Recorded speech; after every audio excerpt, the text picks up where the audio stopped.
जय श्री राम दोस्तों।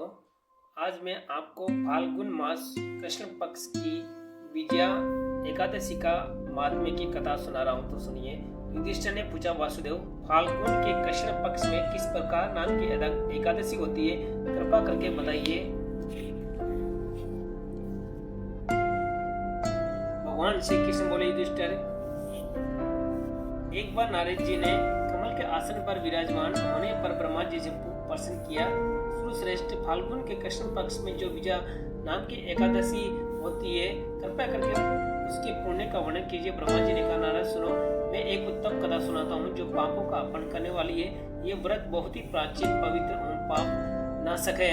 ये विजया नाम की एकादशी राजाओं को विजय प्रदान करती है, इसमें तनिक भी संदेह नहीं है। पूर्व काल की बात है, भगवान श्री रामचंद्र 14 वर्षों के लिए वन में गए और वहाँ पंचवटी में सीता और लक्ष्मण के साथ रहने लगे। वहाँ रहते समय रावण ने चपलतावश विजयात्मा श्री राम की तपस्वी पत्नी सीता को हर लिया। उस दुख से श्री राम व्याकुल हो उठे। उस समय सीता की खोज करते हुए वन में घूमने लगे। कुछ दूर जाने पर जटायु मिले, जिनकी आयु समाप्त हो चुकी थी। उसके बाद उनके भीतर कमंद नाम का राक्षस का वध किया। फिर सुग्रीव के साथ उनकी मित्रता हुई। तत्पश्चात श्री राम के लिए वानरों की सेना एकत्रित हुई। हनुमान जी लंका के उद्यान में जाकर सीता जी का दर्शन किया और श्री रामचंद्र जी की जिन स्वरूप प्रधान उद्रिका प्रदान की, ये उन्होंने महान पुरुषार्थ का काम किया। वहां से लौटकर वे श्री रामचंद्र जी से मिले और लंका का सारा समाचार उनसे निवेदित किया। हनुमान जी की बात सुनकर श्री राम जी ने सुग्रीव की अनुमति ले लंका को प्रस्थान करने का विचार किया। समुद्र के किनारे पहुंचकर उन्होंने लक्ष्मण से कहा, लक्ष्मण, सुमित्रा नंदन, किस पुण्य से इस समुद्र को पार किया जा सकता है? ये अत्यंत अगाध और भयंकर जल जंतुओं से भरा हुआ है।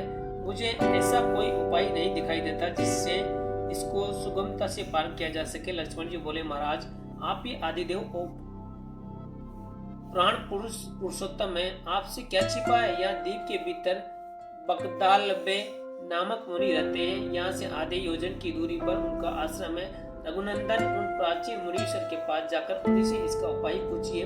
लक्ष्मण जी की अत्यंत सुंदर बात सुनकर श्री रामचंद्र जी की महामुनि बकदालबे से मिलन के लिए गए। वहां पहुंचकर उन्होंने मस्तक झुकाकर मुनि को प्रणाम किया। मुनि देखते ही उन्हें पहचान गए और ये प्राण पुरुषोत्तम श्री राम है, जो किसी कारणवश मानव शरीर में अवतीर्ण है। उनके आने से महर्षि बड़ी प्रसन्नता हुई। उन्होंने, श्री राम, आप कैसे आगमन हुआ? श्री राम बोले, ब्राह्मण, आपकी कृपा से राक्षसों सहित लंका को जीतने के लिए सेना के साथ समुद्र के किनारे आया हूँ। उन्हें अब जिस प्रकार समुद्र पार किया जा सके वह उपाय बताइए, मुझ पर कृपा कीजिए।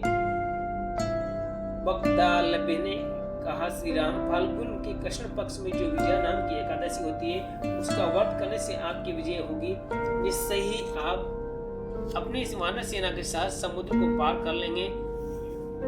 राजन, अब इस व्रत की फलदायक विधि सुनिए। दशमी का दिन आने पर एक कलश स्थापित करें। वह सोने, चांदी, तांबे अथवा मिट्टी का भी हो सकता है। उस कलश को जल से भरकर उसमें पल्लव डाल दे। उसके ऊपर भगवान नारायण के स्वर्णमय विग्रह की स्थापना करें। फिर एकादशी के दिन प्रातःकाल स्नान करें। कलश को पुनः स्थिरता पूर्वक स्थापित करें। माला, चंदन, सुपारी और तथा नारियल आदि के द्वारा विशेष रूप से उसका पूजन करें। कलश के ऊपर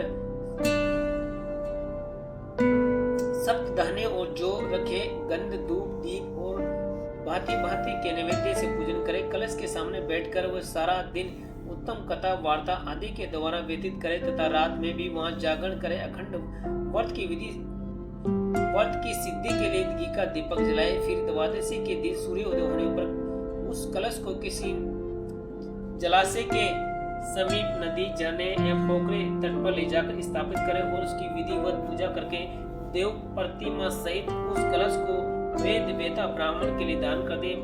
महाराज, कलश के साथ ही और भी बड़े बड़े दान देने चाहिए। श्री राम अपने युगपतियों के साथ इसी विधि से पूर्व विजय का व्रत कीजिए। इससे आपकी विजय अवश्य होगी। ब्रह्मा जी कहते हैं, नारद, ये सुनकर श्री रामचंद्र जी मुनि के कथनानुसार उस समय विजया एकादशी का व्रत किया। उस व्रत के करने से श्री रामचंद्र जी विजय हुए। उन्होंने संग्राम में रावण को मारा, लंका पर विजय पाई और सीता प्राप्त किया। बेटा, जो मनुष्य इस विधि से व्रत करते हैं उन्हें इस लोक में विजय प्राप्त होती है और उनका परलोक भी अक्षय बना रहता है। भगवान श्री कृष्ण कहते हैं, युधिष्ठिर, इस कारण विजय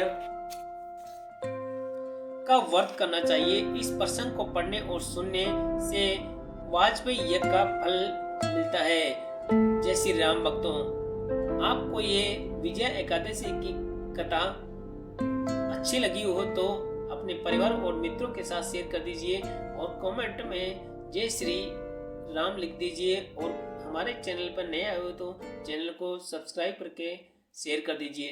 जय श्री राम। जय पंडुकेश्वर।